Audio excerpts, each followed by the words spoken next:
Hey everybody, Arnaldo here, broadcasting from Fidelius Frequency. Welcome to my channel. A few months ago, I posted a video about a new series, a new reissue series, analog reissue series by Universal Music Group, and the name of that series is VinylPhyle. I featured the first couple of releases that I purchased from last year. The series debuted last year, and I expressed really high hopes about this new series because I was pleased, more than pleased, with the first batch of reissues that I purchased. So here we are again for an update on the VinylPhyle series.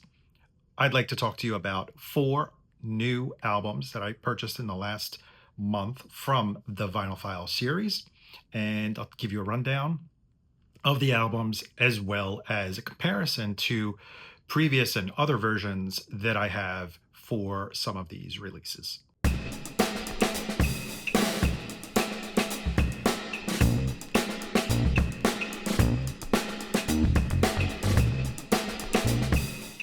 So the first album I'd like to talk to you about is by an artist that I have loved for many years. I've loved this album for many years.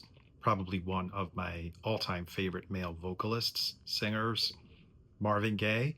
And the album that VinylPhyle just reissued is I Want You. And show you a little bit the packaging. Of course, the OB that's removable gives you a little bit of information on the mastering and the track listing on the back. But let's look at the beautiful reproduction of the artwork, which I feel is superior to the original, and tip-on jacket with really nice heavy cardstock. Nice touch of the gold inside. I think all of the VinylPhyle releases have that gold finish on the inside. Here's the back of it. And beautiful this time, like I said, gatefold with images that were not present before. And of course, they also include a small 4-page leaflet, let's call it, with the reproduction of the tape boxes on the front as well as on the back. And on the inside, this time it's not an essay, it's more an interview between the reissue series, I guess, product manager or reissue series supervisor Harry Wenger and Salam Remy. Salam Remy is producer, best known for his work with Amy Winehouse. And also let me show you the inside where the Motown labels have been faithfully reproduced. So more about the album, I Want You, released in 1976 after a 3-year gap from Marvin Gaye's last studio album. The previous one was Let's Get It On, released in 73. Also in 73, there was a duets album with Diana Ross, but it took a while for Marvin Gaye to put this album together. And by the time that he started recording this album, he had built his own studio in Los Angeles. And part of it was recorded in Los Angeles in his home studio, as well as the Motown studio in Detroit. And he sought out the help of another writer, always ready to expand his horizons in terms of production as well as songwriting. Leon Ware is the co-author of the majority, almost all of the songs on I Want You. And that relationship came about almost suggested by Barry Gordy, who had listened to the demos and the songs that Leon Ware had already started recording for another project. The project that was supposed to be the solo album by Diana Ross's brother, Arthur T-Boy Ross. Well, he heard these songs and he thought that they would be perfect for Marvin Gaye to sing them, as well as enhance them with his ideas. So the two got together, Leon Ware and Marvin Gaye, and created this beautiful album Also, the beautiful artwork that I'd like to highlight. I think it's a picture by Ernie Barnes. It's a reinterpretation of the Sugar Shack. As you see here, it's customized to show Marvin Gaye. The album was pressed at RTI, and like all the other VinylPhyle issues, reissues that I've talked about, impeccable pressing, flat, quiet, excellent QC when it comes to that. It was sourced from a safety copy, a half-inch 30 IPS safety copy from 2025, cut to lacquer by Joe Nino Hernez. And all I can say is, compared to the previous version that I have, which is a Monarch original from the time, it's almost night and day. It seems like on the VinylPhyle, a veil has been removed from the original pressing, which at the time, as you can see, was not gatefold. And the differences are definitely very obvious, very noticeable. It seems like it went from, don't want to exaggerate here, almost from a black and white to a color. Everything is enhanced. The clarity between the instruments, the voices, the backing vocals, the layering of the backing vocals is amazing. The soundstage, wide, deep, and the separation between the instruments is off the charts. More bass, not a bloated bass, a very punchy and well-defined bass. This is another slam dunk by VinylPhyle.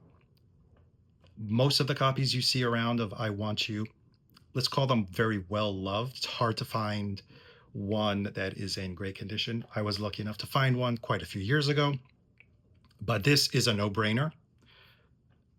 While it's still in stock, I highly recommend getting this reissue by VinylPhyle of Marvin Gaye's I Want You. Next up, we are going in a totally different direction, over to Ireland. 90s darlings, the Cranberries, and VinylPhyle just reissued their debut album called Everybody Else Is Doing It, So Why Can't We? Let's discard of the Obi. It is again, triple A from reassembled master tapes, and we'll get into that in a little bit, by Joe Nino Hernez, as usual, cut at RTI and with a tip-on jacket, which is probably one of the biggest upgrades versus the original version, as well as some reissues that, and one in particular that I have that I will compare it to. Gatefold tip-on jacket. The artwork is cut slightly different compared to the original. Well, first of all, the original that came out in 1993 was a time where CDs were prevalent, and the attention to vinyl probably was not the highest. So it was issued in a standard black sleeve with a sticker on it, with a small picture of what you see here, I think. And the inside, it was a CD booklet. So they didn't even try to attempt to make a vinyl artwork interior. And it was limited. It goes for ridiculous money. I don't know why, but this reissue offers a lot more when it comes, at least, to the packaging compared to the original, as well as a subsequent reissue, which I also have, and I will talk to you about in a bit. But let's take a look at it. The inside has a gatefold with great pictures and other pictures on the back. The labels of the album, which was cut at RTI, flat, quiet, no issues whatsoever. The labels are different than the original. I believe the original, I'll show them to you in the other reissue. The original labels were reproduced on another reissue that I have, but these are the labels that were used in the most recent reissues, so they reused them for the VinylPhyle.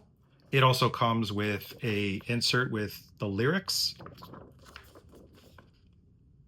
And of course, the booklet, the 4-page booklet showing the original tape boxes.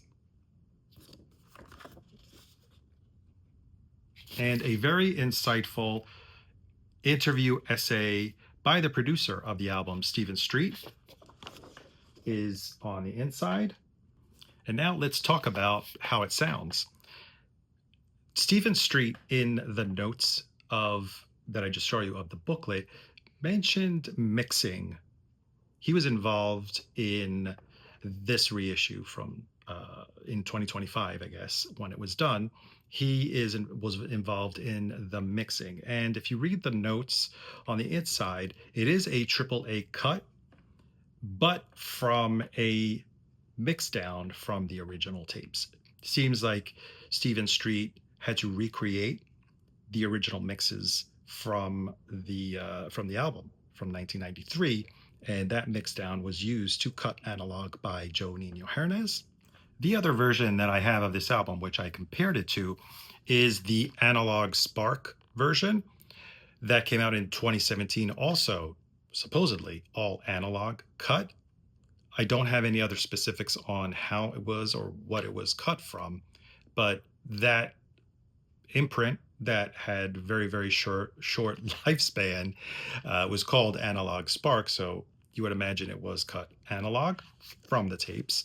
And you can see from at first the cropping of the cover image is very different. You have this numbering from, like, I guess from a negative that was being used, and here it's totally absent, as well as the font. Here you have a gold copper on the new VinylPhyle up top and just white on the Analog Spark. And the back, totally different. This is the current VinylPhyle, and this is the Analog Spark. Very different images, which I think may have been reproduced. Some of the pictures have been reproduced on the inside. What they did, though, was retain the original labels, which I had mentioned from the original, very first limited edition album from 1993. They were black labels with gold lettering and the Cranberries. When this album came out, it was a slow burn and made it to college radio in the United States and blew up almost unexpectedly. And the two main tracks were all over on heavy rotation: college radio, MTV, Linger, and Dreams. I think everyone that grew up in the 90s is probably very familiar with this album. Like I said, produced by Smith's producer, Stephen Street. And now the differences that I was able to notice between the Analog Spark version and the new VinylPhyle. Well, first off, I have to say the pressing quality of the VinylPhyle is quieter compared to the Analog Spark. But when it came down to sound, I went back and forth quite a few times trying to find differences between the two. And unlike the reissue by VinylPhyle of the Marvin Gaye I Want You, where it's obvious from the very beginning which one is a superior cut, in this case, it's not huge. The difference is not huge. The improvement on the VinylPhyle is maybe 5%, maybe 10% better, not even 10% better than the Analog Spark. They did a really good job with the Analog Spark, and maybe it added a little bit more treble on the VinylPhyle version. But other than that, maybe a little bit of bass. But in terms of soundstage, separation of the instruments, I didn't notice a huge difference between the two. So you would pick the VinylPhyle if you're a Cranberries fan, and you need to have this. If you don't have this album on vinyl, also because the Analog Spark no longer is in print, definitely pick this up. If you have the Analog Spark and you're a casual fan, I think the Analog Spark gets you 95, maybe 90% there, unless you really love the packaging of this one, which I feel is superior to the Analog Spark, then you could stay with that one. But solid release, not a huge difference compared to the Analog Spark. I understand there may be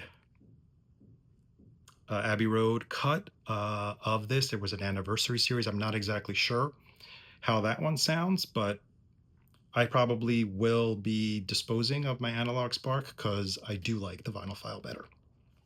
And now let's switch gears back to soul R&B with also a recent release by VinylPhyle, and that is the debut album by DAngelo called Brown Sugar with your Obi that, as usual, gives us all the information on one side, track listing on the back. They did a superb job with the packaging. Finally, we have a gatefold packaging on this album. I recently purchased, maybe just a few months ago, the current reissue, which is not a gatefold. It's a single pocket with 2 records in it. This is a double album, and beautiful, beautiful job with the tip-on jacket and the additional effort in reproducing the lyrics, other pictures, and faithful back photo. I have to say it is a soft touch album cover. The version that I have is a single pocket, and it seems like the colors are a bit more accentuated, a little bit more saturated on this is the reissue, and this is the VinylPhyle. They seem to be a little more saturated, but let me show you what's inside. Like I said, double album, pressed at RTI. Again, the pressing is flawless, flat, quiet, great QC. And the labels, they're just black with DAngelo writing and the titles. Of course, we also get the 4-page booklet with pictures of the tape boxes. As you can see, it was mostly recorded at Battery Studios in New York City, and a really nice, insightful essay that gives you a bit the background, say, in an introduction to DAngelo, Michael Eugene Archer in real life, and gives you his introduction to music, his slightly about his upbringing, where he came from musically, and it reveals an important fact of the source of this VinylPhyle reissue. When the album was originally released in 1995 on vinyl, and I'm guessing all subsequent reissues have been using a assembled digital transfer from the tracks that were all recorded singularly. Each one had their own tape. So for this reissue, they took every reel of all of the individual tracks, compiled them together onto a half-inch tape. I think it's a 30, half-inch 30 IPS production tape, and they cut the album, or Joe Nino Hernandez cut the album from that production tape. And it's appropriate that we talk about DAngelo's debut because his 2 idols, or the artists that he aspired to, that inspired him or kind of ushered him into music, were Prince, and he set out to produce, write entirely, and play most of his original debut album. It didn't turn out that way, but that was originally his intention. And Marvin Gaye, the vocal layering, the arrangements of the vocals, the detail in the arrangement of the vocals is very, very similar to that of Marvin Gaye. Also the feel. That Marvin Gaye album that I just talked about could have been the introduction to neo soul, because that's what this album really broke open the doors to. It sounded very different from other R&B albums that were coming out around the time. And let's say maybe it may have just kickstarted the neo soul movement in 1995. Tracks like Lady, Brown Sugar, Cruisin' really were all over the airwaves, video, R&B charts, and so on.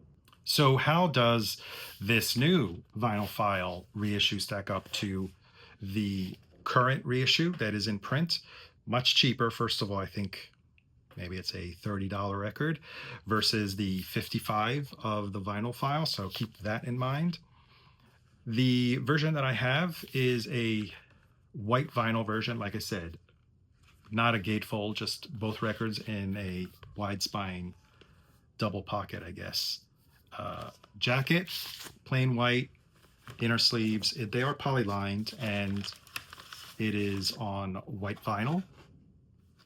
And I do have to say that for this reissue, for being it on white vinyl, which in my opinion, from my experience, is not always the quietest, this is really well pressed. It was pressed at GZ Media, so I can't, some people like to fault GZ Media. They don't always get it wrong. I think they have a pretty good track record of consistency, and the pressing of this white vinyl version does sound really good from a pressing quality standpoint. Now, moving on to the VinylPhyle, which is pressed at RTI, is a whole other level. It's quiet, it's flat, it's just QC is off the charts at RTI lately, at least for this VinylPhyle series. And the differences between the two are quite relevant. In my opinion, they knocked this one out of the park, they meaning VinylPhyle. First off, the packaging. Second, the sound differences are quite noticeable, in my opinion, and on my system. The detail and the clarity and the separation of the instruments, the percussion, the bells that are throughout, that you hear throughout the record, they have shimmer almost. You can hear the tinging of the bells, like definitely a lot more definition to the percussion. When it comes to the claps, the hand claps, the snap of the snare drum rim, much more defined, much more on the attack. And I don't know what else I could say. The soundstage is also improved upon. I hear a little bit more depth, not so much in the wide soundstage. I do hear a little bit more depth. And it sounds like the voices have a little bit more air between them, like speaking of the main vocal and the other layering of the background vocals. So this also, if budget is not a concern and you're willing to splurge $55 on this one, it's definitely worth it versus your $30 copy, which is good, but this VinylPhyle of Brown Sugar definitely brings it to the next level. And last release we'll talk about is the reissue. I feel like this album has been reissued quite a few times, so now it's a turn on VinylPhyle. The band, their debut album, Music from Big Pink. And here's your OBI with the information on the mastering and the tracks on the back. Really beautifully reproduced tip-on jacket, the painting by Bob Dylan, and reproducing the original gatefold. Here's Big Pink, which is the house in upstate New York, where the band, I believe they also lived and recorded. And the back cover. And the vinyl, the pressing is excellent. Pressed at RTI. Again, I'm repeating myself. Flat, centered, very quiet. Reproduces the original Capitol labels. Of course, we also have the booklet, the 4-page booklet with reproduction of the tape boxes on the front, on the back. And for me, a very, very insightful essay on the inside. I don't know much, or I'm not too deep into the history and all the albums by the band, but a very insightful essay on the inside. And it puts the album and the band in the context of how they started off with Bob Dylan and how they progressed into being their own band. What transpires the most from the essay is how important music from Big Pink was at the time, how it influenced other music, other musicians, say it started off the whole Americana and roots genre, even though at the time probably it was just rock music. It stresses, and this I already picked up upon, the quality, the cinematic quality of the music, the songs, the characters that inhabit all of these songs. The storytelling is just very unique, very, very typical of the band. I guess probably came from hanging out a lot with and feeling the influence and the importance that Bob Dylan had as a songwriter. This is the only copy that I own besides a CD copy on vinyl. I know there are versions that have been highly regarded, namely the Mobile Fidelity version that came out a few years ago. There are also anniversary editions. I think some of the anniversary editions are remixed, so it wouldn't be really a fair comparison. In my opinion, from what I've also read, the original pressing did lack a lot of bass. And I think it was Robert Ludwig who may have cut the original. When he did the first cut and sent it as a test pressing, they told him that there was too much bass on that and probably it would have issues with record players at the time. And he had to recut it, probably cutting off some of the bass frequencies. This has plenty of bass. It's not bloated. It's very defined. Again, I enjoy it, but I cannot give you an honest opinion on how it stacks up against other reissues. So that's one for you guys to chime in the comments below. Let me know what you think. If you have the VinylPhyle or the MoFi, the original, or any of the other anniversary editions, let me know your thoughts on how the VinylPhyle stacks up. So that kind of wraps it up for this second video on VinylPhyle reissues. This may end up being a series on the channel if I continue to buy them, if they really keep cranking them out like I hope they do. And let me know your thoughts if you have any originals and you did get the VinylPhyle reissues, how they stack up, because I only really technically had only one original to compare it to. If you think someone else may be interested in knowing about the series, feel free to hit that arrow so that you can share it with someone else. Thumbs up if you liked it, thumbs down if you didn't. And most importantly, don't forget to subscribe to the channel. It helps us grow and bring you more videos.